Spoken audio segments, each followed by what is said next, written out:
ఇక పోక గుడికి పోతేనైతే మస్తు అనిపిస్తది. నాకైతే ఫుల్లు ప్రశాంతంగా ఉంటది. మైండ్ మొత్తం ఆ రోజంతా అసలు గుడిలోనే ఉండాలనిపిస్తది. ఇంట్లోకే రావాలనిపియది. నాకైతే ఇదన్నట్టు ఇంక మా పాప అయితే ఓనర్ ఆంటీతోని పోయిందని చెప్పినా కదా! ఇంక అట్లా అని చెప్పి గుంపులో ఉందనమాట. అదైతే కనిపిస్తలేదు. దాన్ని వీడియో తీద్దామని చెప్తే, ఇంక అట్లా అని చెప్పి అయితే ఇంక పోనైతే పోయినా కదా అని చెప్పి మా చిన్నోడిని ఇంట్లోనే ఉంచిపోయినా. ఇక ఆనికి పాపం జ్వరం వస్తుంది కదా!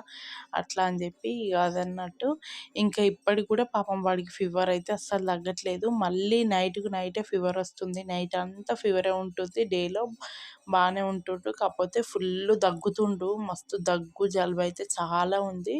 దగ్గైతే కొత్తగా స్టార్ట్ అయింది మళ్ళా. ఒక్కటి తప్పితే ఒకటి వస్తూనే ఉంటుంది వాడికైతే. నాకైతే పిచ్చి లేస్తుంది. ఏం చేయాలో కూడా అర్థం కాలేదు.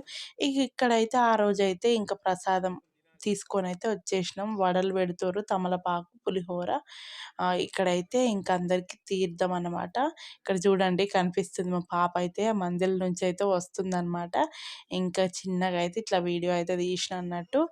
ఇక్కడైతే ఇంకా ప్రసాదం తీసేసుకొని అయితే ఇంక ఇంటికైతే వెళ్ళిపోయినాం అన్నట్టు. మంచిగా ఉంటుంది కదా అసలు టెంపుల్‌కెళ్తే. అసలు రోజు వెళ్తే బాగుండు కానీ నాకు పిల్లలతోనే సరిపోతుంది పని అయితే. వీళ్ళకి చేయడమే సగబెట్టడమే పెద్ద పని.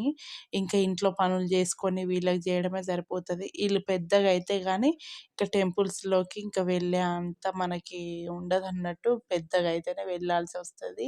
ఇదన్నమాట. మా వీడియోస్ నచ్చితే లైక్ అండ్ షేర్, సబ్స్క్రైబ్ చేసుకోవడం మాత్రం అస్సలు మర్చిపోకండి. చూస్తున్నారు 1K కానీ సబ్స్క్రైబ్ మాత్రం చేయట్లేదు.